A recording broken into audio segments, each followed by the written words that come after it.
Okay.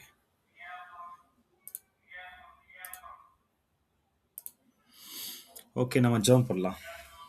ஜெபம் பண்ணி நம்ம ஸ்டார்ட் பண்ணலாம்.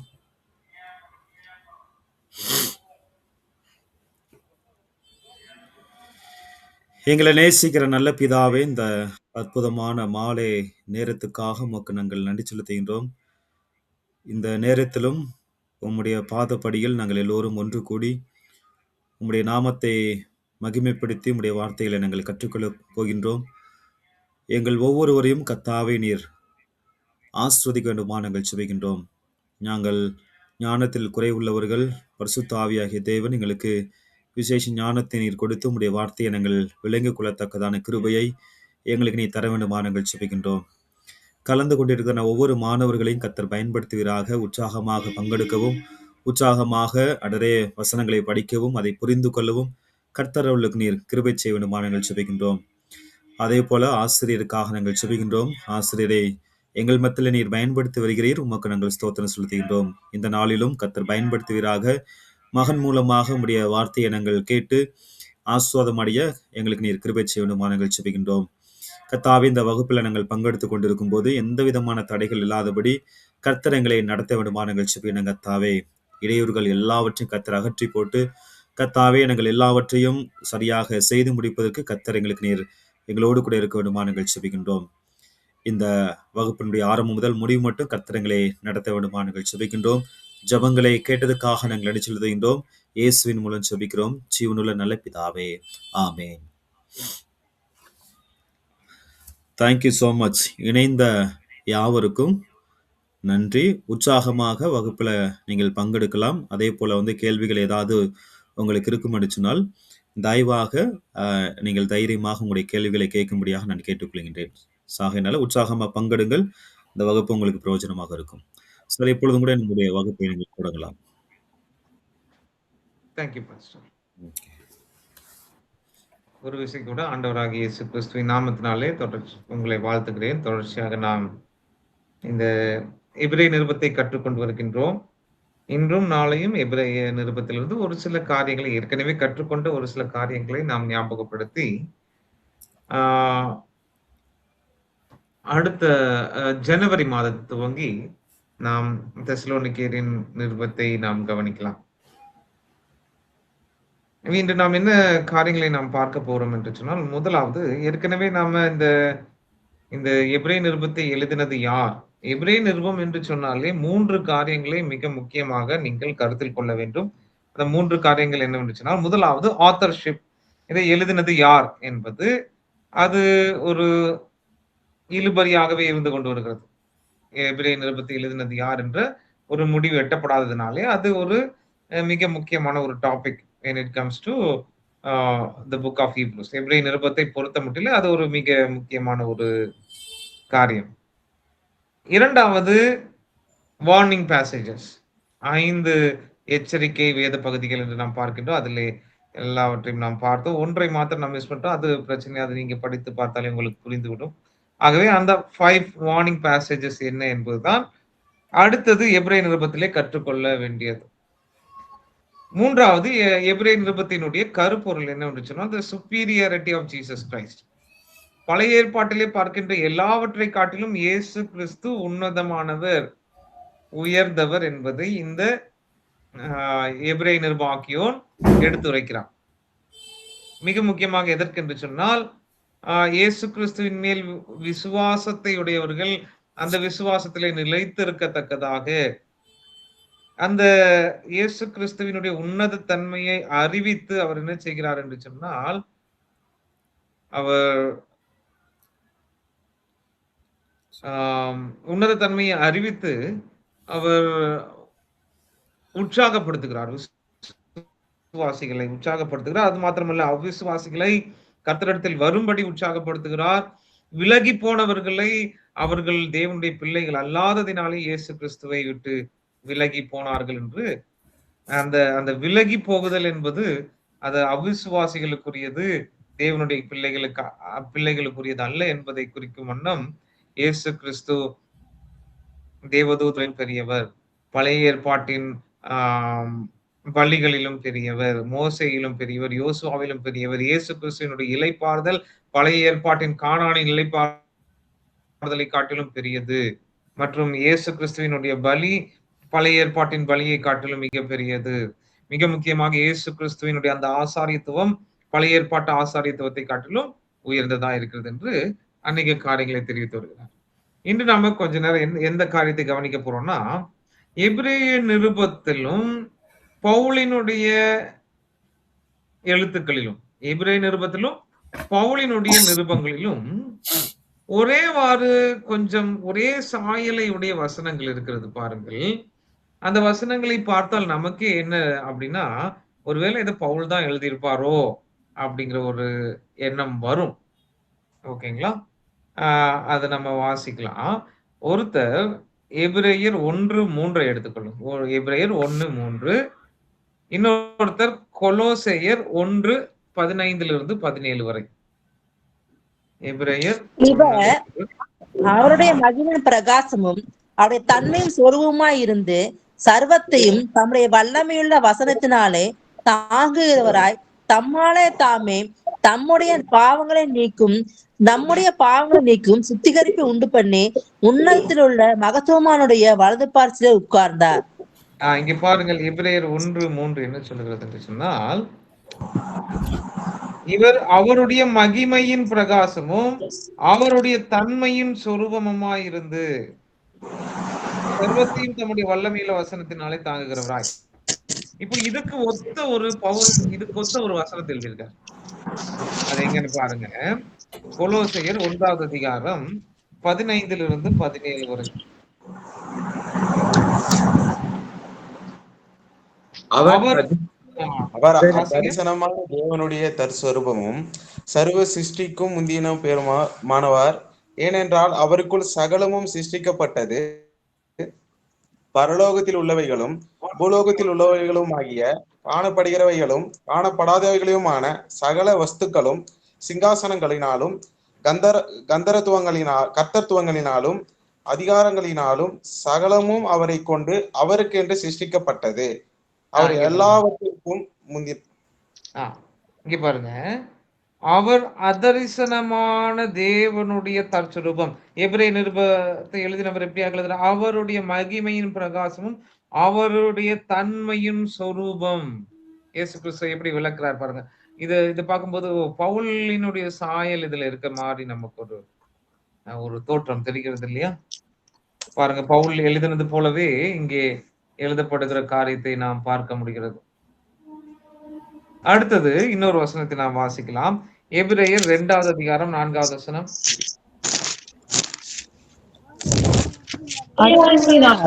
அற்புதங்களினாலும் பலத்த செய்கைகளினாலும் தம்முடைய சித்தத்தின்படி பகிர்ந்து கொடுத்த பரிசுத்த ஆவியின் வரங்களினாலும் தேவன் தாமே சாட்சி கொடுத்ததுமாய் இருக்கிற இவ்வளவு பெரிதான ரட்சிப்பை குறித்து நாம் கவலையற்றிருப்போமானால் தண்டனைக்கு எப்படி தப்பித்துக் கொள்ளுவோம்?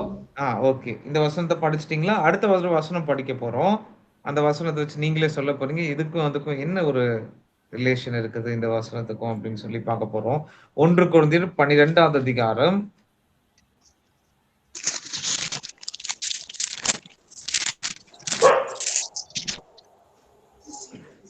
11வது வசனம். இவைகளை எல்லாம் அந்த ஒரே ஆவியானவர் நடப்பித்து தமது சித்தத்தின்படியே அவனவனுக்கு பகிர்ந்து கொடுக்கிறார். எபிரேயர் 12வது அதிகாரம் 11வது வசனம். இவைகளை எல்லாம் அந்த ஒரே ஆவியானவர் நடப்பித்து தம்முடைய சித்தத்தின்படி அவைகளை பகிர்ந்து கொடுக்கிறார் இல்லையா? இப்போ இந்த வசனத்துக்கும் எபிரேயர் 2:4க்கும் இந்த 1 கொரிந்தியர் 12:11க்கும் உள்ள ஒரு தொடர்பு இந்த சாயல்ல இருக்குது அப்படின்னு சொல்றேன் பாருங்க.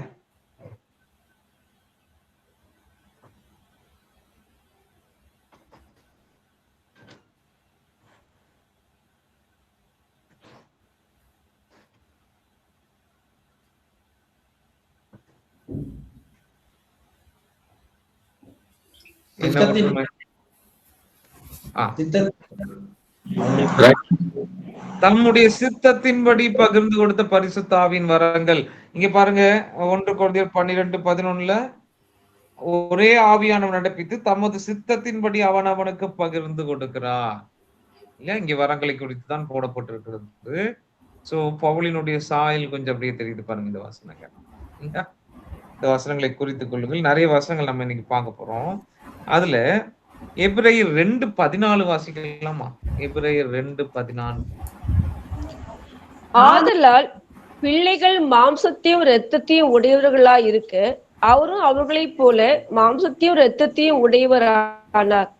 மரணத்துக்கு அதிகாரியாகிய பிசாசு ஆனவனை தனது மரணத்தினாலே அழிக்கும்படிக்கும் ஓகே. ஜீவ காலம் எல்லாம். இப்போ அடுத்த வசனத்தை வாசிக்கலாம். பிலிப்பியர் 2:7-8. பிலிப்பியர் 2வது அதிகாரம் 7-8 வாசிக்க. தம்மை தாமே வெறுமையாக்கி அடிமையின் ரூபம் எடுத்து அவர் மனுஷ ரூபமாய் காணப்பட்டு மரண பரியந்தம், அதாவது சிலுவையின் மரண பரியந்தமும் கீழ்ப்படிந்தவராகி தம்மை தாமே தாழ்த்தினார். இல்லையா? இங்க இந்த 2 வசனத்துக்கு உள்ள ஒரு ஒற்றுமை என்னன்னு பாருங்க.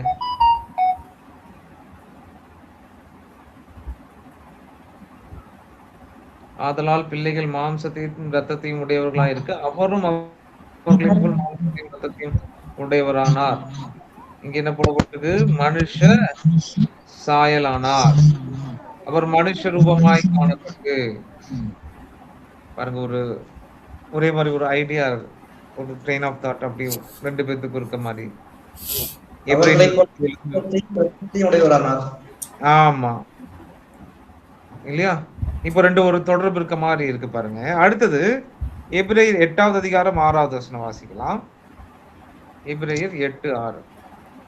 இவரோ விசேஷித்த வாக்குத்தத்தங்களின் பேரில் ஸ்தாபிக்கப்பட்ட விசேஷித்த உடன்படிக்கைக்கு எப்படி மத்தியஸ்தராய் இருக்கிறாரோ அப்படியே முக்கியமான ஆசாரிய ஊழியத்தையும் பெற்றிருக்கிறார். இவரோ விசேஷ வாக்குத்தத்தங்களின் பேரில் ஸ்தாபிக்கப்பட்ட விசேஷித்த உடன்படிக்கைக்கு எப்படியா இருக்கிறார்? மத்தியஸ்தராய் இருக்கிறாரோ அப்படியே முக்கியமான ஆசாரிய ஊழியத்தையும் பெற்றிருக்கிறார். 2 கொரிந்தியர் 3வது அதிகாரம் 6வது வசனம் வாசிக்கலாம். 2 கொரிந்தியர் 3:6. புது உடன்படிக்கையின் ஊழியக்காரராய் இருக்கும்படி அவரே எங்களை தகுதியுள்ளவராக்கினார். உடன்படிக்கை எழுத்துக்குரியதாயிராமல் ஆவிக்குரியதா இருக்கிறது. எழுத்து கொள்ளும், ஆவியோ எதுங்க? உயிர்ப்பிக்கிறது. இல்லையா? கொள்ளுகிறது, ஆவியோ உயிர்ப்பிக்கிறது. எழுத்துக்களினால் எழுதப்பட்டு கற்களில் பதிந்திருக்கிற மரணத்துக்கு ஏதுவான ஊழியத்தை செய்த மோசேயினுடைய முகத்தில் மகிமையும் பிரகாசம் உண்டானபடியால் இஸ்ரவேல் புத்திரர் அவன் முகத்தை பார்க்க கூடாது இருந்தது. இந்த 6வது வசனத்துக்கும் நம்ம படித்த 8வது அதிகாரம் 6வது வசனத்துக்கும் உள்ள தொடர்பு என்ன? 2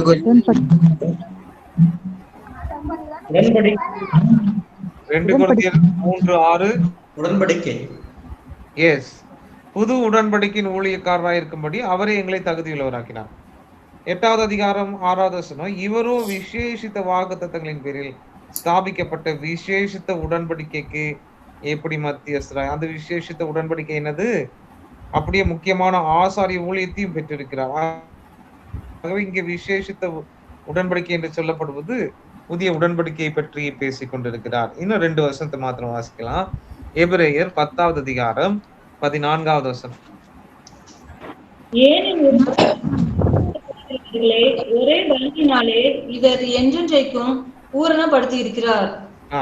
ஏனெனில் பரிசுத்தமாக்கப்படுகிறவர்களை ஒரே பலியினாலே இவர் என்றென்றைக்கும் பூரணப்படுத்தி இருக்கிறார். ரோமர் 12:1 வாசிக்கலாம். ரோமர் 5:9 வாசிக்கலாம். இப்படி நாம் அவருடைய இரத்தத்தினாலே நீதிமான்களாக்கப்பட்டு இருக்க கோபாக்கினைக்கு நீங்களாக அவராலே நாம் ரட்சிக்கப்படுவது அதிக நிச்சயமாமே. இப்படி நாம் அவருடைய ரத்தத்தினாலே நீதிமான்களாக்கப்பட்டிருக்க அப்படின்னா இந்த 2 வசனத்துக்குள்ள சம்பந்தம் என்ன என்று நாம் பார்க்கும்போது பரிசுத்தமாக்கப்படுகிற ஒரே பலியினாலே இவர் என்றென்றைக்கும் பூர்ணப்படுத்தி இருக்கிறார். அதாவது ஜஸ்டிஃபைட் ஃபார் எவர். அதாவது இயேசு கிறிஸ்துவின் ரத்தத்தினாலே அவர் நம்ம என்ன செய்திருக்கிறார்? பூரணமாய் பரிசுத்தப்படுத்தி நீதிமான்களாக்கி இருக்கிறார். அதே பவுல் எழுதும் போது எப்படியாக எழுதுகிறார்? 5வது அதிகாரம் 9வது வசனத்திலே, இப்படி நாம் அவருடைய ரத்தத்தினாலே நீதிமான்களாக்கப்பட்டிருக்கு. ஆகவே இந்த கான்செப்ட், இந்த ஐடியா பவுலுக்கும் எபிரேய நிருபாக்கியோனுக்கும், எபிரேய நிருபத்தில் இருக்கின்ற வசனங்களுக்கும் பவுலினுடைய நிருபத்தில் இருக்கிற வசனங்களுக்கும் ஒத்து போகிறபடினால அநேகர் என்ன சொல்லுகிறார்? இது பவுல் தான் எழுதியிருக்க கூடும் என்று சொல்லுகிறார்கள். ஓகே, இதுக்கு மிக முக்கியமா பவுல் எழுதியிருக்க வாய்ப்பில்லை அப்படிங்கிறதுக்கு மிக முக்கியமான ஒரு ஒரு காரணம் ஏதாவது சொல்லுங்க பார்க்கலாம். சகோதரனாகிய தீமோத்தேயு குறிப்பிட்டிருக்கலாம் சார். அதான் எனக்கு தெரியும். சகோதரனாகிய தீமோத்தேயு, ஏன்னா குமாரன் சொல்லுவாரு பவுல். அது வந்து சகோதரன் அப்படின்னு ஒரு வார்த்தை வருது சார். ஓகே, சரி. அவர் எபிரேய மொழி நல்லா தெரிஞ்சுக்கிட்டு இந்த உதாரணம் வந்து கிரேக்க மொழியில அந்த மொழிபெயர்ப்பு வந்து கொடுத்திருப்பாரு. அதான் சொன்னீங்க சார். ஓகே, அதுவும் சரிதான். இங்க வந்து நீங்க நிறைய காரியங்கள் ஏற்கனவே நம்ம பார்த்தோம். ஆனா மிக முக்கியமாக லாங்குவேஜ், இந்த எபிரேய நிருபத்தினுடைய ஸ்டைல, எபிரேய நிருபத்திலே உபயோகப்படுத்திருக்கிற வெக்காபுலரி, எபிரேய நிருபத்திலே கொடுக்கப்பட்டிருக்கிற அதனுடைய அமைப்பு, இவைகள் எல்லாம் பவுலுக்கு ஏற்றவாறு இல்லை. இன்னொன்னு, ஒரு ரகசியத்தை சொல்றேன் பாருங்க. இந்த ஆசாரியத்துவத்தை பற்றி பவுல் எங்கேயுமே பேசவில்லை தன்னுடைய நிருபங்களில். ஆனால் இந்த எபிரேய நிருபத்தில் மாத்திரம்தான் ஆசாரியத்துவம் அதிகமாக ரொம்ப டீட்டெயில்டா விளக்கி இருக்கிறார் இல்லையா? மேலும் பவுல் எழுதின நிருபங்கள் எல்லாமே ரோமர், 1 கொரிந்தியர், 2 கொரிந்தியர், கலாத்தியர், எபேசியர், பிலிப்பியர், கொலோசையர் இல்லையா, தெசலோனிக்கேயரா இருக்கட்டும், எல்லாமே யாருக்கு எழுதப்பட்டது? ஜென்டைல்ஸ், சபை, புறஜாதிகளுக்கு எழுதப்பட்டது. ஆனா இங்க நம்ம பார்க்கும்போது எபிரேய நிருபத்தை பார்க்கும்போது இது எபிரேயருக்கு எழுதப்பட்டிருக்கிறது. மிக முக்கியமாக நம்ம ஒரு பொதுவான ஒரு ஆர்குமெண்ட் சொல்லலாம் அப்படின்னா எப்படி தெரியுங்களா? அதாவது புறஜாதிகளுக்கு அப்போஸ்தலனாய் அழைக்கப்பட்டிருக்கின்ற, புறஜாதிகளுக்கு அப்போஸ்தலனாய் தன்னை மாற்றிக்கொண்டு இந்த அப்போஸ்தலனாகிய பவுல் நிச்சயமாக அவர் புறஜாதிகள் தான் நிறைய கான்சென்ட்ரேட் பண்றார், கவனம் செலுத்துகிறார். எபிரேய கிறிஸ்தவர்களில் அவர் கவனம் செலுத்தவில்லை என்பதும் நம்ம பார்க்கிறோம். ஏன்னா அவர் என்ன சொல்றாரு? நான் உங்களுக்கு போதித்து விட்டேன், உங்களுடைய ரத்த பலி உங்க மேலே இருக்கட்டும் அப்படின்னு சொல்லிட்டு போயிடுறார் இல்லையா? யூதர்களை முதலாவது யூதர்களுக்கு பிரசங்கித்து பின்பு அவர்களை விட்டு விட்டு எங்கே போகிறார்? புறஜாதியின் இடத்துல போய்விட்டார் இல்லையா? ஆகவே மறுபடியும் இவர் புறஜாதிகளுக்காக இவ்வளவு மெனக்கட்டு எழுதுகிறார் என்பது ஒரு ஏற்புடையதாய் இல்லை. இன்னொரு காரியம் பாருங்க, எபிரேயர் 2:3 வாசியுங்கள். எபிரேயர் 2:3. முதலாவது கர்த்தர் மூலமாய் அறிவிக்கப்பட்டு பின்பு அவரிடத்தில் கேட்டவர்களாலே நமக்கு உறுதியாக்கப்பட்டதும். இங்க பாருங்க, பின்பு அவர்களிடத்தில் கேட்டவர்களாலே. இந்த அவர்களிடத்தில் கேட்டவர்கள் யாரு? ஃபர்ஸ்ட் கிளாஸ்ல நம்ம கேட்டோம் இத பத்தி. சீஷர்கள். இப்ப என்ன சொல்றாரு அப்படின்னா, அவர்களிடத்தில் கேட்டவர்களாலே நமக்கு உறுதியாக்கப்பட்டு. பவுல் சுவிசேஷத்தை யார் இடத்தில் கேட்டார்? கர்த்தரால் பெற்றேன் இல்லையா? அவர் என்ன சொல்றாரு? நான் அதாவது தாயின் கருவில் உருவாவதற்கு முன்பே தம்முடைய குமாரனாகிய இயேசு கிறிஸ்துவை என்னில் வெளிப்படுத்த சித்தமாயிருந்த போது, தேவன் என்னிலே வெளிப்படுத்த சித்தமாயிருந்த போது, நான் மாம்சத்தோடும் இரத்தத்தோடும் சிந்தனை பண்ணாமல் முன்பு அப்போஸ்தலர்களாய் இருந்தவர்களிடத்தில் செல்லாமல் அவர் என்ன பண்றாரு? இயேசு கிறிஸ்துவே இவருக்கு சுவிசேஷத்தை தெளிவுபடுத்துகிறார் என்று நாம் பார்க்கின்றோம். அப்படின்னா இந்த எபிரேய நிருபத்தை எழுதினது அப்போஸ்தலர்களிடத்திலிருந்து சுவிசேஷத்தை பெற்றுக்கொண்ட ஒருவர் தான் எழுதியிருக்க வேண்டும் என்பது ஒரு ஒரு ஆர்குமெண்ட், ஒரு ஸ்ட்ராங்கான ஆர்குமெண்ட் இங்கே நான் பார்க்கிறேன். சரிங்களா? சரி. இப்போ நிறைய பாசிபிள் யார் யாரெல்லாம் எழுதியிருக்க முடியும் என்றெல்லாம் நம்ம பார்த்தோம். இதுல ஏதாவது உங்களுக்கு நிறைய பேர் இதுல பாருங்க, ஆக்கிலா, பிரிசில்லா, பர்னபா, தீமோத்தேயு, கிளெமந்து, இப்படி அநேகர் எழுதியிருக்கிறதாக நம்ம பார்க்கிறோம். ஸோ இவைகள் எதுலையுமே நம்ம என்ன பண்ண போறது இல்லை. அதாவது இது பவுல் தான் எழுதினார் என்றும் மற்றவர்கள் எழுதினார் என்றும் நம்ம சொல்ல முடியாது. சரி, பவுல் தான் எழுதினார்னு ஏன் நம்ம தமிழ் பைபிள்ல வந்திருக்குது? ஒரு சில தமிழ் பைபிள்ல நீங்க படிக்கும்போது இருக்குதுங்களா? மேல டைட்டில் இருக்கா? இங்கே பாக்குறேன் நானு. எபிரேயருக்கு எழுதின நிருபம் தான் போட்டிருக்கு. உங்களுடைய ஒரு சில தமிழ் பைபிள் இருக்கும் பாருங்க, இல்ல ஆங்கில பைபிள்ல கூட இருக்கும் ஒரு சில இடத்துல. நீங்க கிங் ஜேம்ஸ் வெர்ஷன் வச்சிருக்கீங்களா? கேஜேவி இல்ல உங்களுடைய தமிழ் பைபிள்லயே பாருங்க. அப்போஸ்தலனாகிய பவுல் பிலோமோனுக்கு எழுதின நிருபம் சொல்லியிருக்கான். இல்ல எபிரேய நிருபம் எபிரேயருக்கு எழுதின நிருபம், எபிரேயருக்கு எழுதின நிருபம்னு போட்டிருக்கா. ஒரு சில தமிழ் பைபிள்ல நீங்க பார்க்கும்போது அப்போஸ்தலனாகிய பவுல் எபிரேயருக்கு எழுதின நிருபம் என்று அது போடப்பட்டிருக்கு. இங்கிலீஷ்ல போட்டிருக்கு சார். ஆங்கிலத்துல இருக்கும் பாருங்க. ஆங்கில பைபிள்ல நான் படிக்கிறேன் பாருங்க. இட் மஸ்ட் பி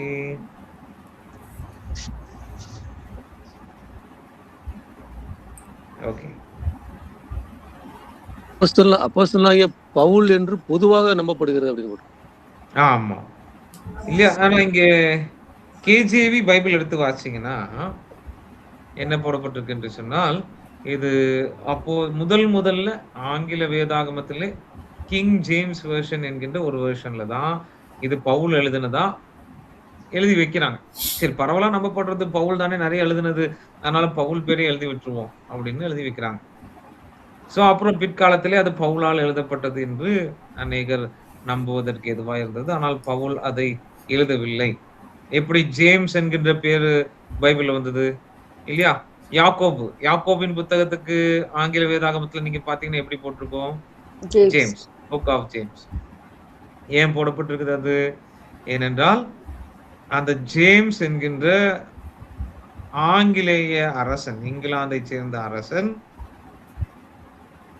அவன் இந்த வேதாகமத்தை மொழிபெயர்க்க வேண்டும், ஆங்கிலத்தில மொழிபெயர்க்க வேண்டும் என்று சொல்லி 1611 ஆண்டிலே கட்டளை பிறப்பித்து, இல்ல 1611 ஆண்டிலே மொழிபெயர்த்து முடிக்கப்பட்ட அந்த வேதாகமத்திலே தன்னுடைய பெயர் வர வேண்டும் என்று விரும்பினான். காலத்துக்கும் அவனுடைய பெயர் வேதாகமத்தில் இடம்பெற வேண்டும் என்று விரும்பி அவனுடைய பெயரை அந்த வேதாகமத்திலே கொண்டு சேர்க்க வேண்டும் என்று கட்டளை பிறப்பிக்கிறான். அந்த கட்டளைக்கு பயந்த அந்த மொழிபெயர்ப்பாளர்கள் ஜேம்ஸ் என்கின்ற பெயரை 1611 ஆண்டு தான் இணைக்கிறாங்க. அப்போ நம்ம ஆங்கில வேதாகமத்துல பார்க்கும்போது புக் ஆஃப் ஜேம்ஸ் என்று தான் இன்று வரை நம்ம சொல்றோம். ஆனா ஜேம்ஸ்ங்கிறது கிரேக்க வார்த்தையும் கிடையாது, எபிரேய வார்த்தையும் கிடையாது. அது ஒரு ஆங்கிலோ சாக்சன் வார்த்தை. அது வந்து ஒரு இங்கிலீஷ் வார்த்தை இல்லையா? இங்கிலீஷை அதாவது ஆங்கிலோ சாக்சன் ரூட்ல வந்து ஒரு ஆங்கில வார்த்தை. அதுபோலதான் இந்த பவுலை பரவலாக இதை எழுதினார் என்று நம்பப்பட்டபடினாலே கிங் ஜேம்ஸ் வெர்ஷன்ல என்ன பண்ணிட்டாங்க? இது பவுலால் எழுதப்பட்டது என்று சொல்லிவிட்டார்கள். இதுதான் ஒரு சில காரியங்கள் இன்னைக்கு நான் ஆத்தர்ஷிப் பத்தி பேசணும்னு நான் முடிவெடுத்தது. இது வரைக்கும் நம்ம கற்றுக்கொண்ட கிளாஸஸ்ல ஏதாவது உங்களுக்கு டவுட் ஏதாவது இருக்குன்னா ஒரு 5 நிமிடங்கள் நீங்கள் கேட்கலாம். அதுக்கப்புறம் அடுத்த விஷயத்தை நம்ம பார்க்கலாம்.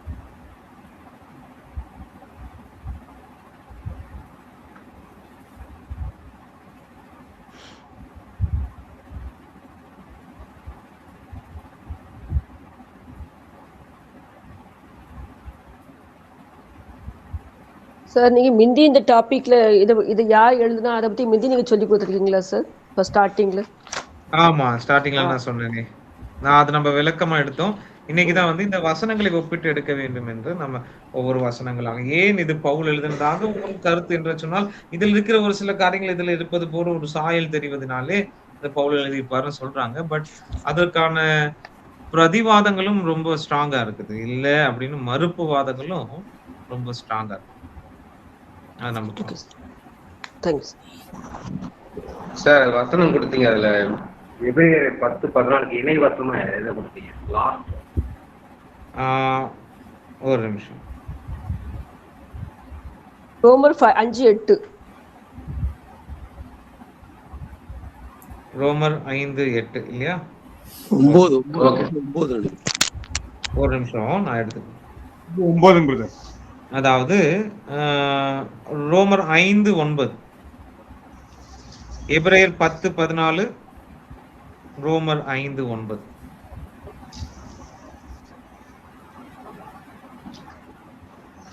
Okay sir.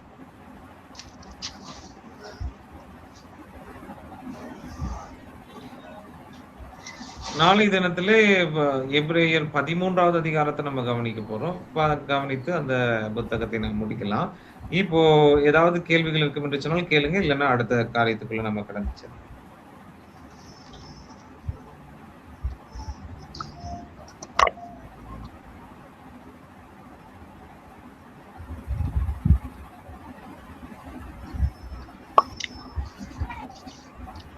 சார் இப்ப யார் எழுதுனதுக்கு யார் சார் இவ்வளவு இம்பார்ட்டன்ட் கொடுக்காங்க? யார் எழுதுனா ஏன் அவ்வளவு இம்பார்ட்டன்ஸ் கொடுக்கப்படுகிறது என்று சொன்னால், இதுவரை அதுக்கு ஒரு முடிவு கட்டப்படல. எத்தனையோ வருடங்களாக இதுக்கு ஒரு முடிவு இல்லாமலே போயிட்டு இருக்கு. நாளைக்கு ஏதாவது சாலிடா ஏதாவது ஒரு முடிவு எட்டப்படும் என்று சொன்னால் அது நன்மைக்குரியதா இருக்கும். ஏதாவது பழைய ஒரு தோல் சுருள்கள், வேதாகமத்தினுடைய சுருள்கள் கிடைச்சா அகழ்வாராய்ச்சியில எங்கேயாவது இதுக்கு ஒரு முடிவெட்டுமோ அப்படின்னு பாக்குறோம் இல்லையா? ஆனா இங்கிலீஷ்ல தான் கன்ஃபார்மா இப்ப எலிமுள்ள ஜெனரேஷன் வந்து இங்கிலீஷ் பைபிள் படிப்பாங்க. அவங்க கன்ஃபார்மா பவுல் தான் எழுதுனா சொல்லி திரும்ப போயிருவாங்க. அதாவது கிங் ஜேம்ஸ் வெர்ஷன்ல பார்க்கும்போது அது அப்படி பவுல்னு நம்புறாங்க. பட் வந்து பவுல் அல்ல என்பதும் எல்லாருக்குமே தெரியும். இந்த பவுல் எழுதவில்லை என்பது அநேகருக்கு தெரியும். ஒரு பாஸ்டர்ஸ்க்கு போதகர்களுக்கு நான் வகுப்பெடுக்க போயிருந்தேன். அநேக போதகர்கள் அதில் இருந்தார்கள். போதிக்கிறவர்கள், சபையை நடத்தி கொண்டிருக்கிறவர்கள், அநேக ஆத்துமாக்களை ஆதாயம் செய்கிறவர்கள். அப்படி நான் கிளாஸ் எடுத்துட்டு இருக்கும்போது அப்போஸ்தல புத்தகத்தை நான் டீச் பண்ணிட்டு இருந்தேன். அப்போ புக் ஆஃப் ஆக்ட்ஸ், அப்போஸ்தலர் புத்தகத்தை எழுதினது யார் அப்படின்னு எல்லாருமே ஒரே வாராக பவுல் என்று சொல்லிவிட்டாங்க. பவுல் என்ன அப்படி எல்லாரும், ஏன்னா என்ன அப்படின்னா புதிய ஏற்பாட்டை எதை தொட்டாலும் பவுல் தான் அப்படிங்கிற மாதிரி ஒரு ஐடியா இருக்கு. எனக்கு ஒரு ஆச்சரியம் என்னன்னா, அவர்கள் எல்லாரும் போதகர்களா இருந்தார்கள், மாஸ்டர் ஆஃப் டிவினிட்டி படித்துக் கொண்டிருந்தார்கள். சரி, அப்போஸ்தல புத்தகத்தை எழுதினது யாருன்னு சொன்னா டான்னு சொல்லிடுவாங்க அப்படின்னு பார்த்தா எல்லாரும் டான்னு சொல்லிட்டாங்க. நான் தவறா சொல்லிட்டேன். பவுல். ஆனால் அதை எழுதினது யாரு? லூக்கா இல்லையா? லூக்கா எழுதின. அதுபோல கிங் ஜேம்ஸ் வெர்ஷன் டிரான்ஸ்லேட் பண்ணும்போதும் கூட எல்லாம் பவுலு, சரி இதுவும் ஒரு பவுல போட்டுருவோம், யாருக்கு என்ன பிரச்சனை, ஜேம்ஸ்ங்கிற வார்த்தையே உள்ள கொண்டு வந்தாச்சு, சரி இது பவுல் என்று சொல்லி எழுதி வைத்தார்கள் அவங்க. மற்றபடி இதற்கான ஆதாரங்கள் எதுவும் கிடைக்காம தான் இல்லையா? அப்போ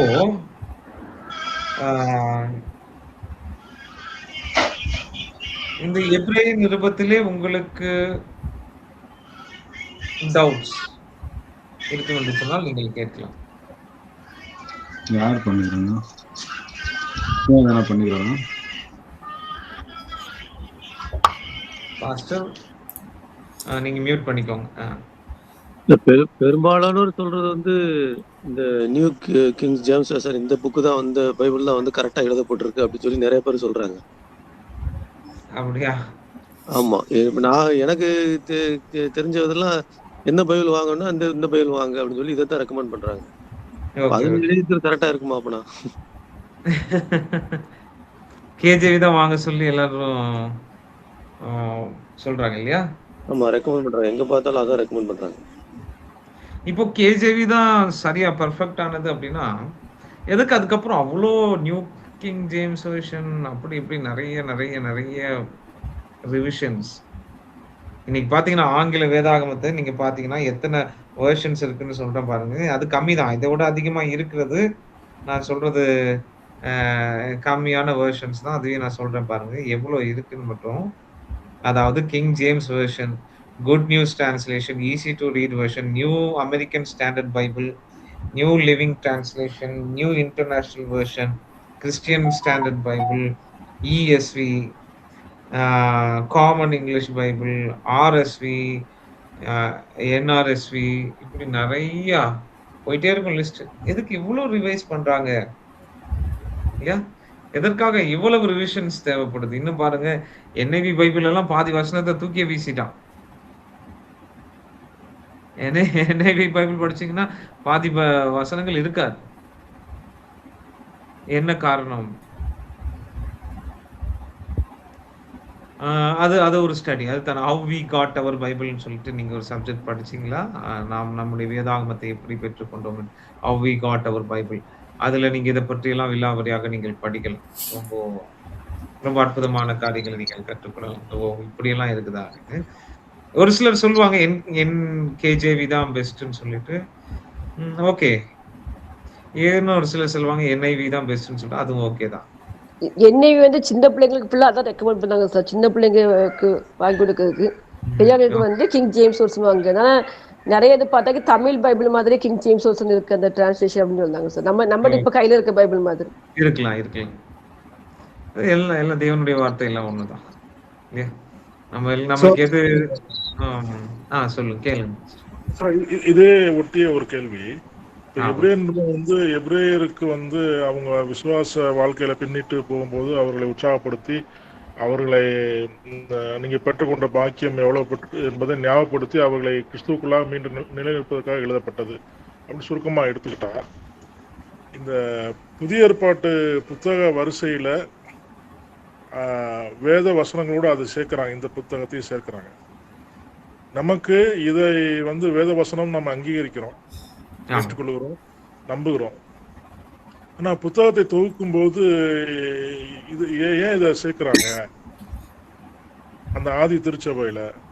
இது ஒரு கேள்வி இருந்தாலும், இன்னொரு பக்கம் பொதுவா இது வேற பாடம் நடத்தும் போது இந்த கேள்வி கேட்டேன், கொஞ்சம் கிளாரிபிகேஷனுக்காக தான். வேதவசனத்தை கூட்டவும் குறைக்கவும் கூடாதுன்னு நீங்க எல்லாம் சொல்றீங்க. ஆனா இந்த வேதவசனம் எப்படி இருந்தது? இதை யார் உள்ள போய் சேர்த்தாங்க? தள்ளுபடி ஆகாமலாம் வெளியேற்றுனது யாரு? ஸோ இப்படிப்பட்ட ஒரு கேள்வி வருது. நம்ம நம்பினாலும் இது அவங்களுக்கு இன்னும் கொஞ்சம் கிளாரிப்பா சொல்றதுக்கு ஏதாவது கிடைச்சாலும். அதாவது எபிரேயர்னு வரும்போது இந்த கேள்வி வருது. எபிரேய நிருபத்தை ஏன் இதிலே இணைத்தார்கள் என்பதுதான் இல்லையா? இப்போ மார்ட்டின் லூத்தர் என்ன சொல்றாரு? மார்ட்டின் லூத்தர் இந்த எபிரேய நிருபம் தேவனுடைய வார்த்தை இல்லைன்னு சொல்லி தள்ளி வச்சிடறாரு. எபிரேய நிருபத்தையும் சரி, யாக்கோபின் புத்தகத்தையும் சரி, அதையெல்லாம் தள்ளி வச்சிடறாரு, தேவனுடைய வார்த்தை இல்லைன்னு சொல்லி. பின்பு ஏன் ஆதி திருச்சபையில ஏறத்தல, அதாவது கவுன்சில் ஆஃப் கார்த்தேஜ் போன்ற கவுன்சில் எல்லாம் எதற்கு இதை தேவனுடைய வார்த்தை என்று, அத்தாரிட்டேட்டிவான தேவனுடைய வார்த்தை என்று எடுத்துக்கொண்டார்கள் என்று சொன்னால், ஒரு 4 விதமான டெஸ்ட் அவங்க வச்சாங்க. ஒவ்வொரு புத்தகத்துக்கும் 4 விதமான டெஸ்ட். அந்த டெஸ்ட்ல பாஸ் ஆயிடுச்சுன்னா அந்த புத்தகத்தை தேவனுடைய வார்த்தையிலே சேர்த்து கொண்டார். முதலாவது, அந்த காலகட்டத்திலே பெரும்பாலான சபையாரால் எந்தெந்த புத்தகம் எல்லாம் ஏற்றுக்கொள்ளப்பட்டதோ அவைகளை கேனான்ல கொண்டு வச்சாங்க, அந்த லிஸ்ட்ல வச்சாங்க. பெரும்பாலான ஆதி திருச்சபையாரால் பயன்படுத்தப்பட்ட புத்தகத்தை தேவனுடைய வார்த்தையாக சேர்த்தார்கள். அது முதல் டெஸ்ட். இரண்டாவது, ஆர்த்தடாக்சி என்று சொல்வார். ஆர்த்தடாக்சி என்று சொன்னால் அப்போஸ்தலர்கள் போதித்த போதனைகளுக்கு ஏற்றவாறு இருக்கணும். அப்போஸ்தலருடைய போதனையோடு சேர்ந்து இருக்க வேண்டும். அப்போஸ்தலருடைய போதனைக்கு அப்பாற்பட்டு இருக்கக்கூடாது. அப்படி இருக்கிற எல்லாவற்றையும் அவர்கள் தள்ளி வைத்தார். ஓகேங்களா? இன்னொன்னு, ஒரு புத்தகத்தை வாசிக்கும் போது அதிலே தேவனுடைய சத்தத்தை கேட்க வேண்டும் என்று ஒரு டெஸ்ட் வச்சான். தேவன் நம்மோடு பேசுகிறார் என்கின்ற ஒரு டெஸ்ட் வச்சாங்க. அதை போலவே இன்னொன்று, அப்போஸ்தலர்களிடத்திலிருந்து வந்திருக்கணும். அப்போ அது வந்து தேவனுடைய வார்த்தை. இப்போ ஒண்ணு அப்போஸ்தலரிடத்திலிருந்து வந்திருக்கணும், இல்ல அப்போஸ்தலரிடத்திலிருந்து கேட்டவர்களால் வந்திருக்கணும்.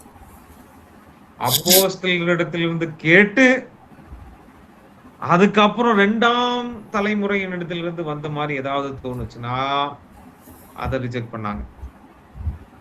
அப்போஸ்தலரிடத்திலிருந்து நேரடியாக கேட்டிருக்க வேண்டும். அவர்கள் எழுதலாம், ஏன்னா அது அப்போஸ்தலர்களுடைய வார்த்தை. ஓகேங்களா? இந்த 4 டெஸ்ட் தான். இப்போ நம்ம வாசித்த வசனத்தின்படி எபிரேயர் 2:4 போடப்பட்டிருக்கிறது. அவரிடத்தில் கேட்டவர்களால் நமக்கு ஒப்புவிக்கப்பட்டவை அப்படின்னா, இந்த எபிரேய நிருபத்தை எழுதினவர் அப்போஸ்தலரிடத்திலிருந்தே கேட்டிருக்கிறார் சுவிசேஷத்தை என்பது நமக்கு நிரூபணமாகும். ஆகையினாலே இந்த புத்தகத்தை தேவனுடைய வார்த்தையிலே ஏற்றுக்கொள்வது என்பது ஆச்சரியமான ஒரு ஆச்சரியம் கிடையாது. ஏனென்றால் இது தேவனுடைய வார்த்தை தான் என்பது நமக்கு புரிகிறது. மேலும் இயேசு கிறிஸ்துவின் மனிதத்துவத்தையும் தெய்வத்துவத்தையும் முழுவதுமாக ஏற்றுக்கொள்வது, இஸ் காட், இயேசு தேவன் என்றும் இயேசு மனிதராய் இருக்கிறார் என்றும் இரண்டு, the humanity and deity of Jesus Christ is attested. ஆதி திருச்சபை காலகட்டத்திலே சபைக்கு மிகப்பெரிய சவாலா இருந்தது என்னவென்று சொன்னால் கிறிஸ்டாலஜி, த இம்பர்ஃபெக்ட் கிறிஸ்டாலஜி, அதாவது கிறிஸ்துவை பற்றிய உபதேசம் தான் பெரிய ஒரு போராட்டமா இருக்குது. ஏனென்றால் இந்த கிறிஸ்துவை சிலுவையில் அறைய பார்த்தார்கள். சிலுவையில் அவர் தொங்கிக் கொண்டிருக்கும் போது பார்த்த ஜெனரேஷன், சிலுவையில் அவர் தொங்கிக் கொண்டிருக்கும் போது அதை பார்த்த ஜெனரேஷன்ல யாருமே அவரை தேவன் என்று ஏற்றுக்கொள்ள மாட்டார்கள். ஆனால் அதையும் தாண்டி இயேசுவை தேவன் என்று ஏற்றுக்கொண்டவர்கள் யார்? இயேசு கிறிஸ்துவின் சுவிசேஷத்திற்கு சாட்சியாய் இருந்த அப்போஸ்தலர்கள். பின்பு இயேசு கிறிஸ்துவை தேவனாக ஏற்றுக்கொண்டவர்கள் யார் என்று சொன்னால் அந்த சாட்சிகளாய் இருந்த அப்போஸ்தலர்களின் வார்த்தையை விசுவாசித்தவர். இந்த எபிரேய நிருபம் பாருங்க, இயேசு கிறிஸ்துவை 100% தேவனாகவும் 100% மனிதராகவும் காண்பிக்கிறது இல்லைங்களா? So it goes with apostolicity என்று சொல்வார்கள். அப்போஸ்தலர்களோடு கைகோர்த்து நிற்கின்ற இந்த புத்தகம் இல்லைங்களா? அதனாலதான் இந்த புத்தகத்தை நாம ஏற்றுக்கொள்கிறோம். இந்த புத்தகத்தை மார்ட்டின் லூதர் ஏற்றுக்கொள்ளாததற்கான காரணம் என்னவென்று சொன்னால், மார்ட்டின் லூதர் ஒரு ஆன்டை செமிட்டிக் ஐடியா உள்ளவர், அதாவது யூதர்களை வெறுத்தவர். ஆன்டை செமிட்டிசம் என்று சொல்வார்.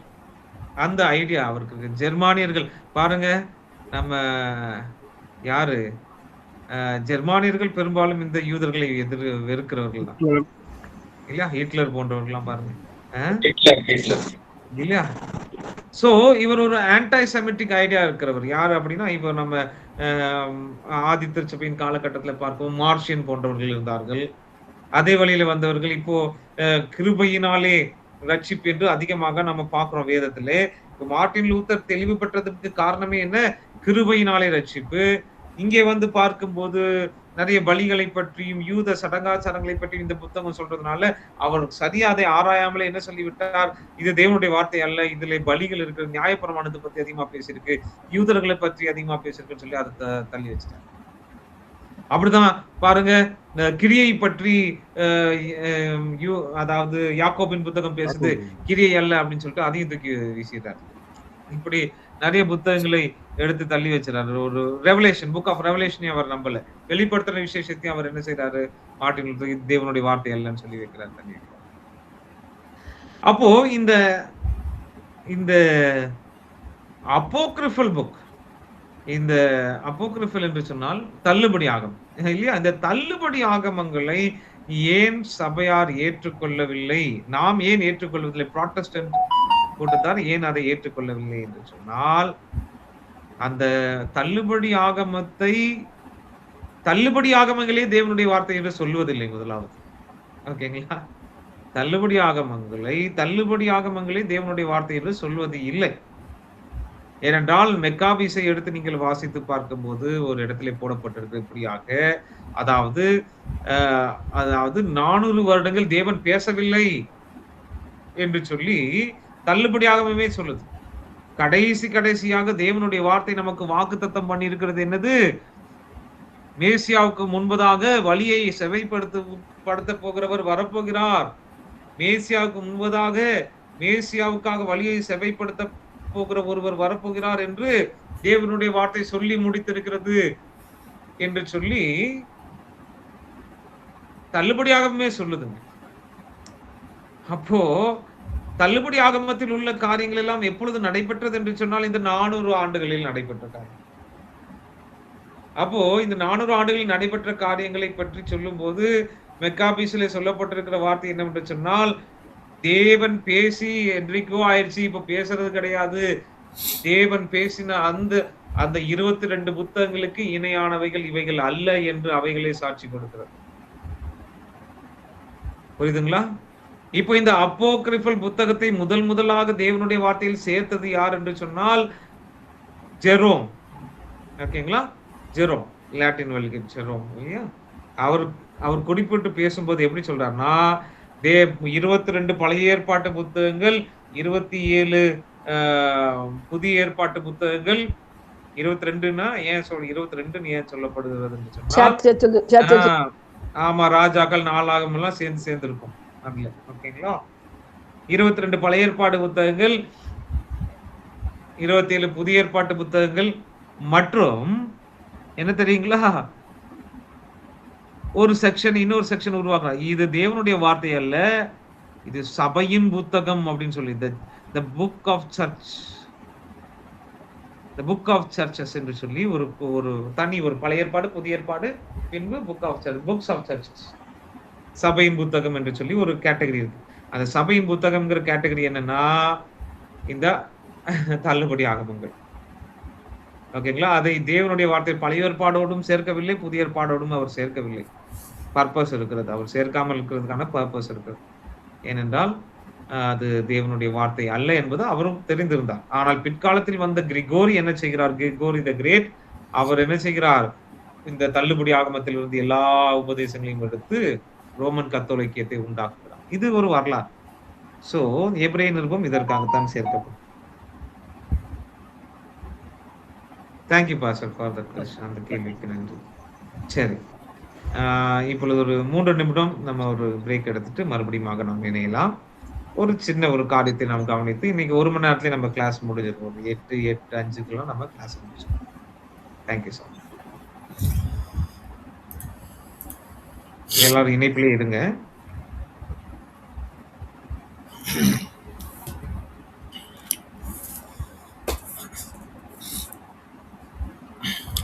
ஓகே, இந்த டைமில் ஒரு அனௌன்ஸ்மெண்ட் நான் கொடுக்குறேன்.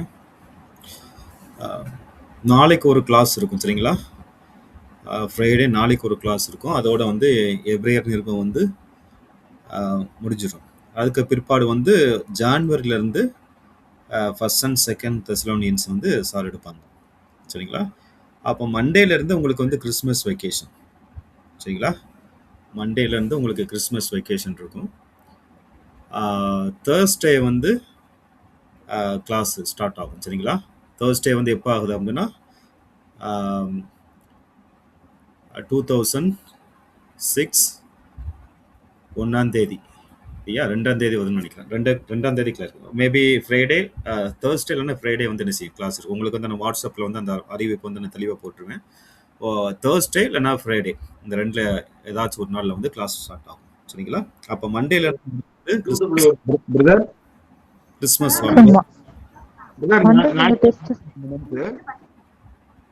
சாரி கேளுங்க, என்ன கேட்டீங்க? நாளைக்கு ஒரு கிளாஸோட லாஸ்ட் இந்த மந்த் என்ன? ஆமா, நாளைக்கு ஒரு கிளாஸ் நடக்கும். அதுக்கு பிற்பாடு வந்து கிறிஸ்மஸ் ஹாலிடே, சரிங்களா? ஓகே, மண்டே வந்து என்னுடைய சப்ஜெக்ட் நடக்கும். அது மாதிரி மண்டே என்னுடைய சப்ஜெக்ட் வந்து எக்ஸாம் நடக்கும், ஓகேவா? Church planning and growth, church growth.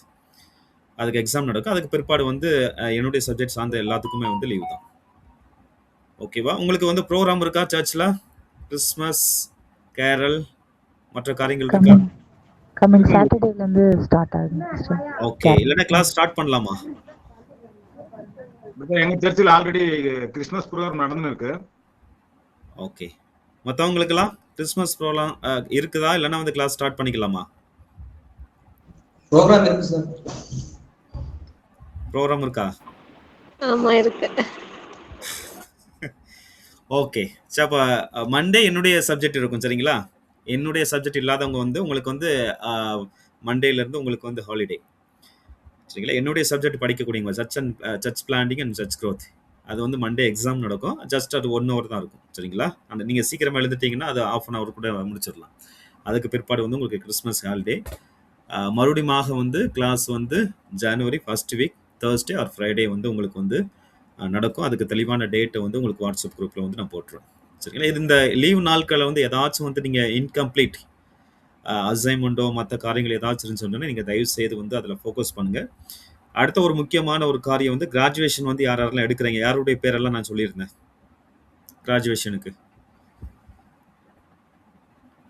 S sir. Okay. Stella வேற, ஜான் அசோக் வேற, சிபு சார், சிபு, கனகலிங்கம் ஐயா வேற. ஓகே. அமராவதி சிஸ்டர் வரலாம்னு நினைக்கிறேன். மார்ச் 8, 9, 10 சரிங்களா? மார்ச் 8, 9, 10 இந்த 3 நாளும் வந்து நீங்க காலேஜ்ல வந்து இருக்கிறதுக்கு வந்து நீங்க ட்ரை பண்ணுங்க. இப்பயே நீங்க டேட்டை இது பண்ணிக்கோங்க, ஃபிக்ஸ் பண்ணி வச்சுக்கோங்க. அந்த டேட்ல வந்து எதுவும் கமிட் ஆயிடாதீங்க. மார்ச் 8, 9, 10 இந்த 3 நாள் வந்து க்ளோசிங் கான்ஃபரன்ஸ் ப்ளஸ் வந்து ரிஹர்சல் வந்து நடத்துவாங்க. நீங்க டைரக்டா வந்து நீங்க வந்து அட்டெண்ட் பண்ணணும். ஆகையினால இந்த 3 டேட்ல வந்து நீங்க எதுலயும் கமிட் ஆயிடாதீங்க. ஓகேவா? ஜான்வரில இருந்து உங்களுடைய பேரெல்லாம் நாங்க லிஸ்ட் எடுத்து நாங்க ஆஃபீஸ்க்கு அனுப்பிடுவோம். தயவு செய்து வந்து இந்த டேட்டை குறிச்சு வச்சிருங்க. ஏன்னா லாஸ்ட் நிமிட்ல வந்து ஏதாச்சும் வேற மாற்று வழி இருக்கான்னு சொல்லிட்டு நீங்க கேட்க வேண்டாம். ஓகேவா? நீங்க இப்பயே நீங்க பிளான் பண்ணி வச்சுக்கோங்க. ஓகேங்களா? புரிஞ்சா? எதுவும் டவுட் இருக்கா?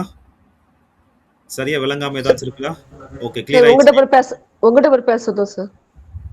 புரியல. தனியா இல்ல உங்க நம்பருக்கு கான்டாக்ட் பண்ணுங்க. Okay okay okay sister. Okay okay sir, நீங்க ஸ்டார்ட் பண்ணலாம்.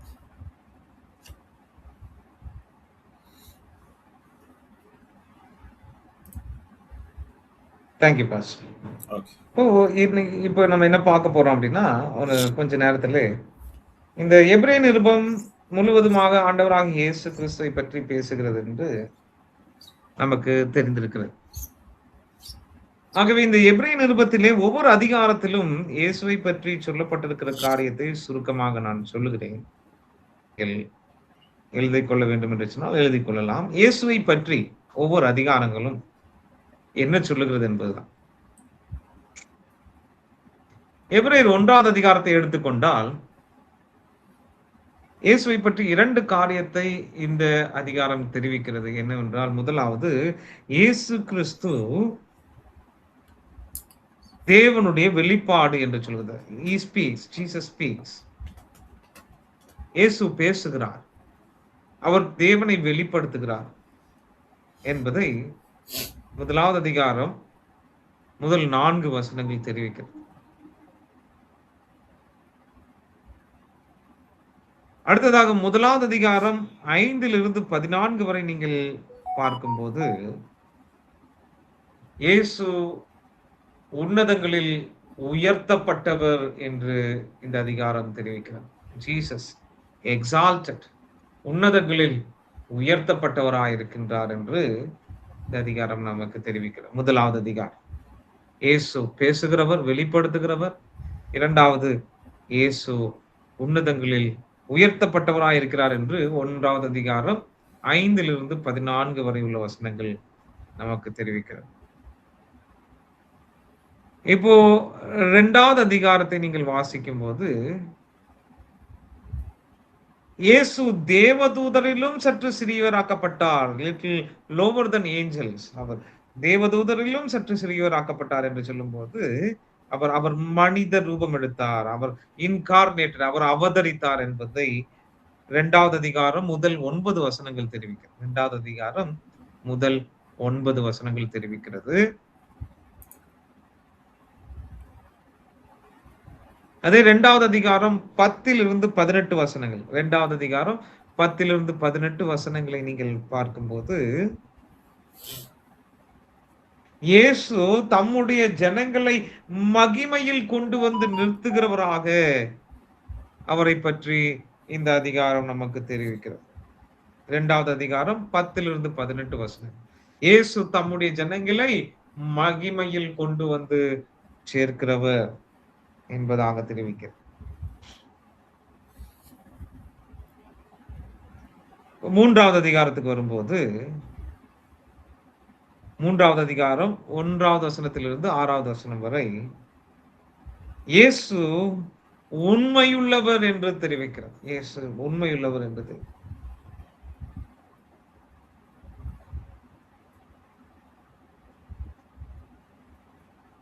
அதே அதிகாரம் 3வது அதிகாரம் 7 19 வரை நீங்கள் பார்க்கும்போது, 7 19 வரை உள்ள வசனங்களை வாசிக்கும் போது, இயேசு கிறிஸ்து மெய்யான இளைப்பாறுதலை வாக்குத்தத்தம் பண்ணினவர் என்று நமக்கு தெரிவிக்கிறது.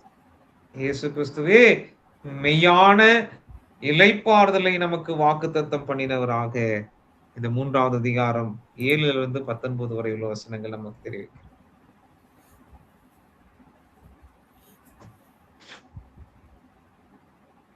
நான்காவது அதிகாரத்துக்கு நீங்க வந்துட்டீங்கன்னா, 4வது அதிகாரம் 1வது வசனத்திலிருந்து 10வது வசனம் வரை நீங்கள் பார்க்கும்போது, இயேசு இளைப்பாறுதலை தருகிறவர் என்று சொல்லுகிறார். இளைப்பாறுதலை நமக்கு தருகிறவர் என்று சொல்லுகிறார்.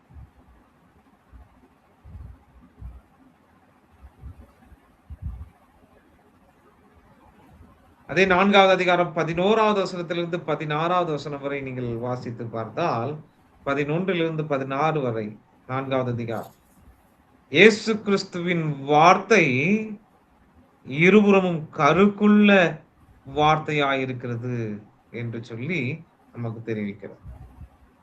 ஷார்ப் வேர்ட், கருக்குள்ள வார்த்தை இயேசு கிறிஸ்துவனுடைய வார்த்தை.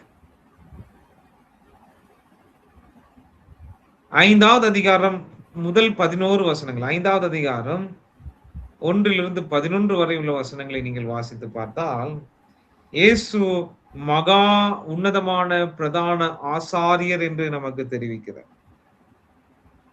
5வது அதிகாரம் 1 11 வரை நீங்கள் வாசித்து பார்த்தால், இயேசு மகா பிரதான ஆசாரியர் என்று எபிரேய நிருபாக்கியம் தெரிவிக்கிறார். அதே 5வது அதிகாரம் 11வது வசனத்திலிருந்து 6வது அதிகாரம் 3வது வசனம் வரை, 5:11 6:3 வரை நீங்கள் பார்க்கும்போது, இயேசு கிறிஸ்து நம்மை நடத்தி செல்லுகிறவர், நம்மை முன்னோக்கி நடத்தி செல்லுகிறவராக இந்த எபிரேய நிருபாக்கியம் தெரிவிக்கிறார்.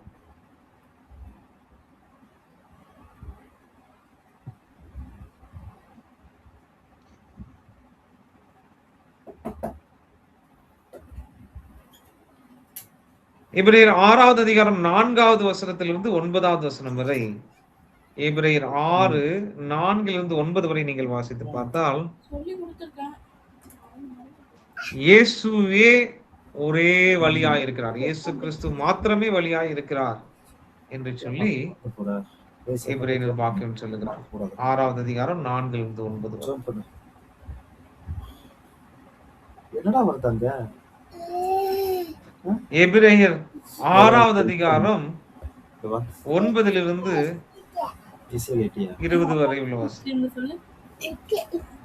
எபிரேயர் 6வது அதிகாரம் 9 20 வரை உள்ள வசனத்தை நீங்கள் வாசித்து பார்த்தால், இயேசு கிறிஸ்து நங்கூரமாய் இருக்கிறார் என்று சொல்லி எபிரேய நிருபம் நமக்கு தெரிவிக்கிறார். இயேசு கிறிஸ்து நங்கூரம், நமது நங்கூரம் அவர்தான் என்று எபிரேய நிருபம் நமக்கு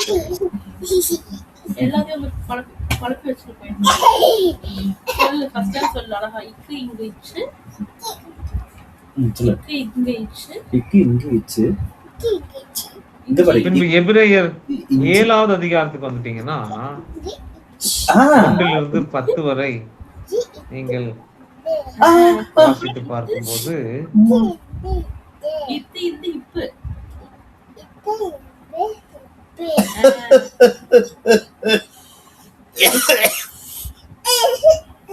அவர் எப்படியா இருக்கிறார் என்று சொன்னால் அவர் ஏற்கனவே நிழலாட்டமாய் பழைய ஏற்பாட்டிலே சொல்லப்பட்டவராய் இருக்கின்றார் என்று 7வது அதிகாரம் 1 10 வரை உள்ள வசனங்கள் நமக்கு தெரிவிக்கிறது. எப்படின்னா மெல்கிசேதேக்கின் ஆசாரித்துவத்திலே பார்க்கும்போது இயேசு கிறிஸ்து பழைய ஏற்பாட்டிலே நிழலாட்டமாய் அவர் யாரா இருக்க போகிறார் என்பதை பற்றி சொல்லப்பட்டிருக்கிறதாக எபிரேய புத்தகம் நமக்கு தெரிவிக்கிறது. பின்பு 7வது அதிகாரம் 11 28 வரை உள்ள வசனங்களை நீங்கள் வாசித்து பார்த்தால் இயேசு கிறிஸ்து ஒரு பரிபூர்ணமான ஆசாரியர் என்று நமக்கு தெரிவிக்கிறார்.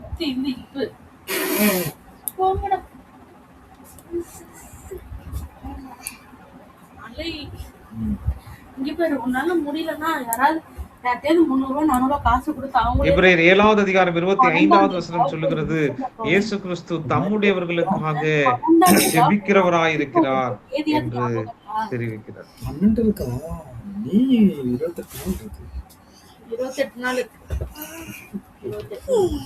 எபிரேயர் 8வது அதிகாரம் நீங்க வாசித்து பார்க்கும்போது இயேசு கிறிஸ்துவின் புதிய உடன்படிக்கையை பற்றி தெளிவாக இந்த அதிகாரம் நமக்கு தெரிவிக்கிற 8வது அதிகாரம் இயேசு கிறிஸ்துவின் புதிய உடன்படிக்கை. நீ சொல்லு, இங்கிலீஷ் சொல்லு. தரவாதான் இருக்கான். இங்க மட்டும் இப்ப தரவாயிட்டனா போதும். 9வது அதிகாரம் முதல் 15 வசனங்களை நீங்கள் வாசித்து பார்க்கும்போது 9வது அதிகாரம் வசனம் 1 15 வரை நீங்கள் பார்க்கும்போது இயேசு கிறிஸ்துவின் வீட்டை குறித்து நாம் அங்கே பார்க்கிறோம். இயேசு கிறிஸ்துவின் வீட்டை குறித்து நாம் பார்க்கிறோம்.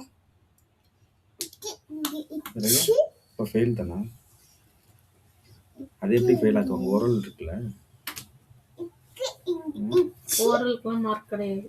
அதே எப்படி எதுக்கு வைக்கிறாங்க? ஓரல் கிரேடு தான் ஓரல். எபிரேயர் 9வது அதிகாரம் 16 28 வரை உள்ள வசனங்களை நீங்கள் வாசித்து பார்க்கும்போது எபிரேயர் 9 16 28 வரை உள்ள வசனங்களை நீங்கள் வாசித்து பார்க்கும்போது இயேசு கிறிஸ்துவின் இரத்தத்தை பற்றி அது தெரிவிக்கிறது. மேட்சிங் மட்டும் பண்ணிருந்தான்னு சொன்னாங்க.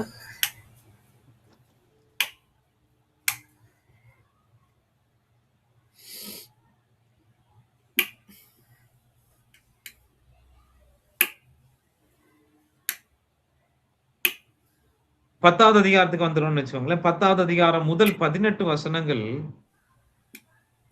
10வது அதிகாரம் முதல் 18 வசனங்கள் இயேசு கிறிஸ்துவினுடைய பலி பரிபூர்ணமான பலி என்று தெரிவிக்கிறது.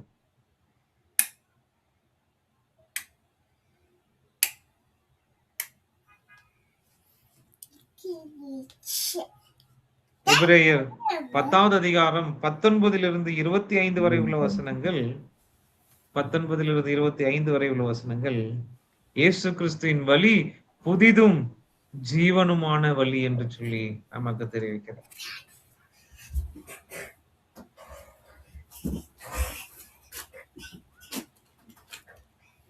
எபிரேயர் 10வது அதிகாரம் 26 39 வரை உள்ள வசனங்கள் இயேசு கிறிஸ்துவின் அவசர அழைப்பை அவர் நம்மை அழைக்கிறார். அதாவது பாருங்கள், 10வது அதிகாரம் 26 நீங்கள் வாசித்து பார்க்கும் போது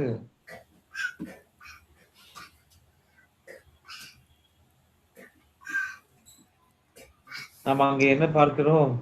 அதாவது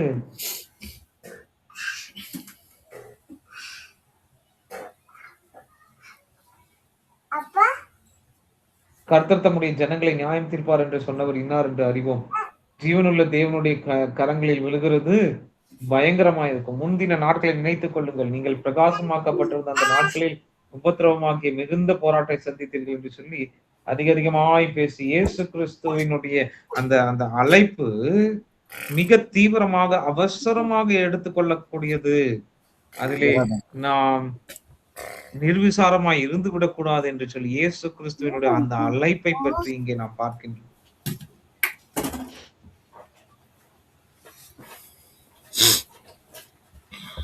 பதினோராவது அதிகாரம் எடுக்காத, அதெல்லாம் எடுக்காத. இயேசுவின் மேல் உள்ள விசுவாசத்தை உடைய ஜனங்களை பற்றி பார்க்கின்றோம். 11வது அதிகாரத்தில் விசுவாசத்தின் மக்கள், இயேசு கிறிஸ்துவின் மேல் உள்ள விசுவாசத்தின் பிள்ளைகள்.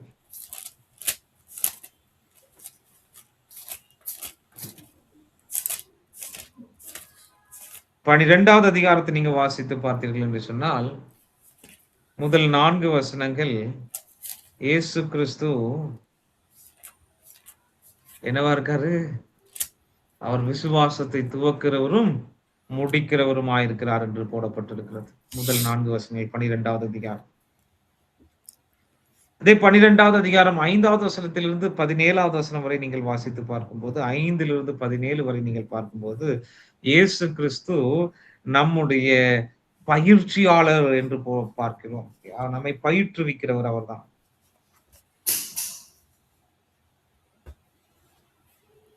எபிரேயர் 12வது அதிகாரம் வசனங்கள் 18லிருந்து 29 வரை, 12வது அதிகாரம் 18லிருந்து 29 வரை நீங்கள் பார்க்கும்போது, இயேசு எல்லாவற்றிற்குமான நியாயாதிபதியாக இயேசுவை அந்த வசனம் தெரிவிக்கிறது.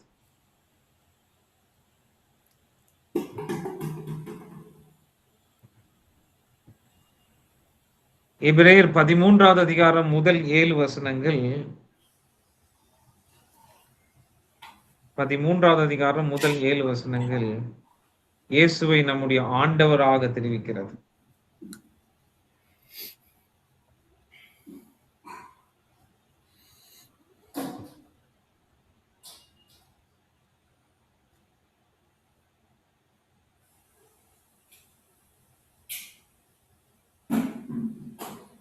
எபிரேயர் 13வது அதிகாரம் 8லிருந்து 25 வரை நீங்கள் வாசித்து பார்த்தால், இயேசு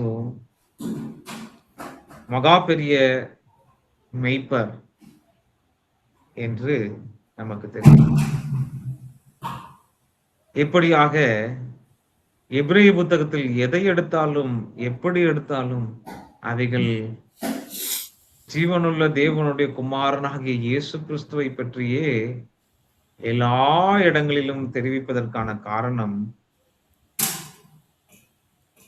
பழைய ஏற்பாட்டில் காணப்பட்ட அல்லது எபிரேயர்கள் கை கொண்டு வந்த அல்லது எபிரேயர்களால் போற்றப்பட்டு வந்த எந்த நபர்களை காட்டிலும், எந்த சடங்குகளை காட்டிலும், எந்த பண்டிகைகளை காட்டிலும், எவ்விதமான பொருட்களை காட்டிலும் இயேசு கிறிஸ்துவே உன்னதராகவும் மேன்மையுள்ளவராகவும் மகா பெரிய இடத்திலே வீற்றிருக்கிறவராகவும் இருக்கிறார்.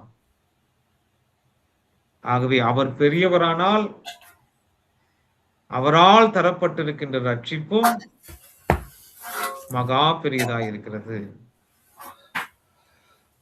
அவரே பெரியவரானால்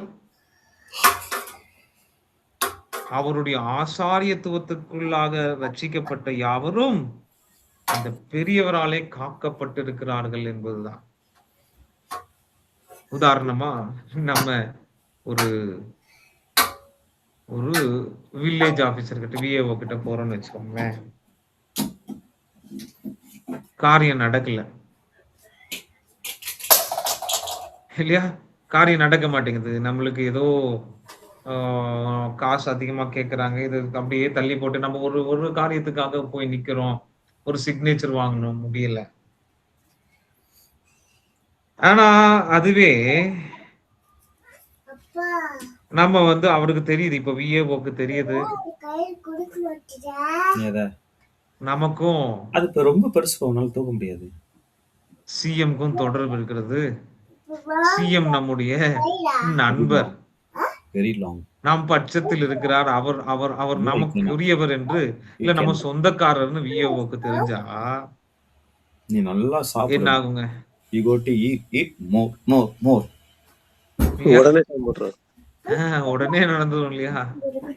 இப்போ பழைய ஏற்பாடெல்லாம் விஏஓ.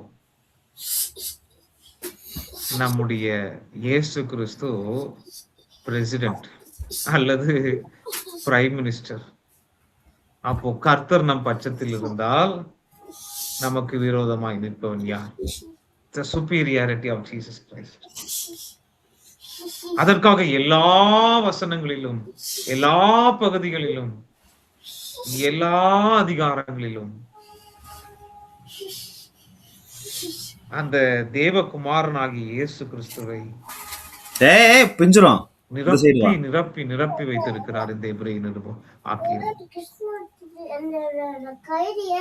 அந்த Christ everything is in Christology, the person and the work of Jesus Christ. இயேசு கிறிஸ்துவை பற்றிய உபதேசம் என்று சொன்னால் என்ன? இயேசு யார், இயேசு செய்தவைகள் என்ன என்பதுதானே இல்லையா? இயேசு செய்தவைகள் என்ன என்பதுதானே முழுவதுமாக the person and the work of Jesus Christ என்று சொல்லுகிறோம். அதை மிக அழகாக ஒவ்வொரு அதிகாரங்களிலும் அப்படியே வெளிப்படுத்தி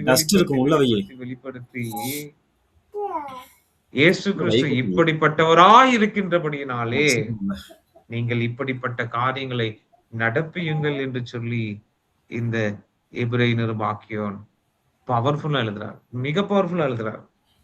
it's even kind of it surpasses the wisdom of Hebrew writers. இந்த எபிரேய நிருபத்தை எழுதினவருடைய ஞானம் அவனமா இருக்கிறது. ஆகையினாலே பரிசுத்த ஆவியானவர் அவரை பயன்படுத்தி எழுத வைத்த காரியங்கள் முழுவதுமாக கிறிஸ்துவை அப்படியே வெளிப்படுத்தி அந்த வெளிச்சத்திலே நாம் நம்மையே மறந்து அவருக்குள் நிலை நிற்காவிட்டால் வேறு யாருக்குள் நிலை நிற்பது? அவருக்கு கீழ்ப்படியாவிட்டால் வேற யாருக்கு கீழ்ப்படிவது? அவருக்கு பயப்படாவிட்டால் வேற யாருக்கு அஞ்சி நடப்பது?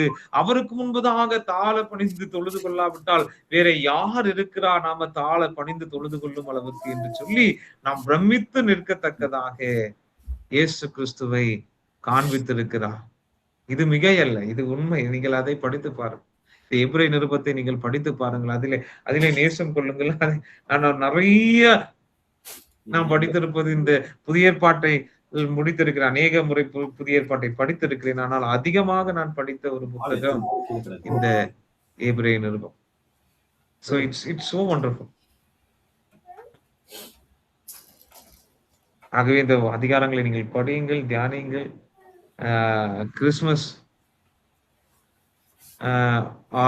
கிறிஸ்மஸ் லீவ் அடுத்த வாரத்துல இருந்து உங்களுக்கு இல்லையா? கிளாஸஸ் இல்லை இல்லையா? ஆகையினாலே இந்த கிறிஸ்துமஸ் காலகட்டங்களிலே இயேசுவை நாம் அதிகமாக பார்க்க வேண்டும். குழந்தையாக அல்ல, அவரை உயர்ந்தவராக நாம் பார்க்க வேண்டும். அதற்கு நம்முடைய இந்த எபிரேய நிருபம் பேருதவியாயிருக்கும் என்பதிலே எந்த ஐயமும் இல்லை.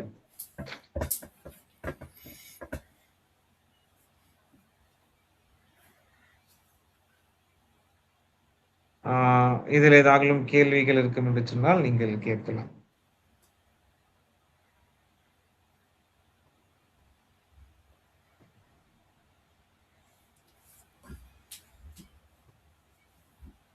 சார், இப்போ இந்த விசுவாசத்தை பத்தி சொல்றாங்கல்ல சார், இப்போ இந்த விசுவாசத்துக்கு பதிலா நம்பிக்கை அப்படின்னு சொல்லிட்டு அந்த வார்த்தையை நம்ம ரீப்ளேஸ் பண்ணாக்க அது பொருத்தமா இருக்குமா, இல்லை எங்கேயாவது அது இடையூறா இருக்குமா சார்?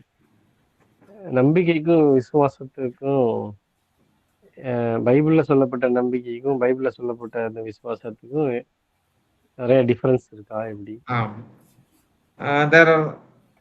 ஆமா, மிகப்பெரிய அளவில் வித்தியாசம் இருக்கிறது என்று நான் நம்புகிறேன். அதை பத்தி நான் நாளைக்கு உங்களுக்கு நான் சொல்றேன். Tomorrow will talk about. ஞாபகப்படுத்து. Brother praise up, brother praise up. Excuse me, ஒரு நிமிஷம், உங்களை நான் பார்க்க முடியல. ஒரு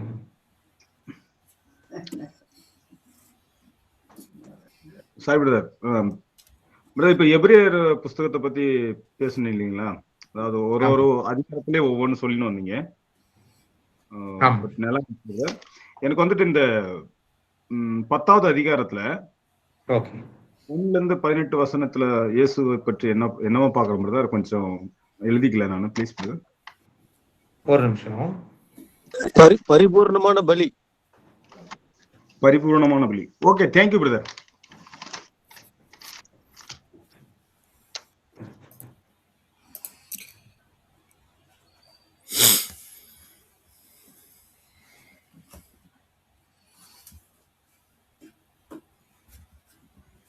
ஓகே, இணைந்து யாவருக்கும் நன்றிகள். Thank you so much pastor Alex அவர்கள்.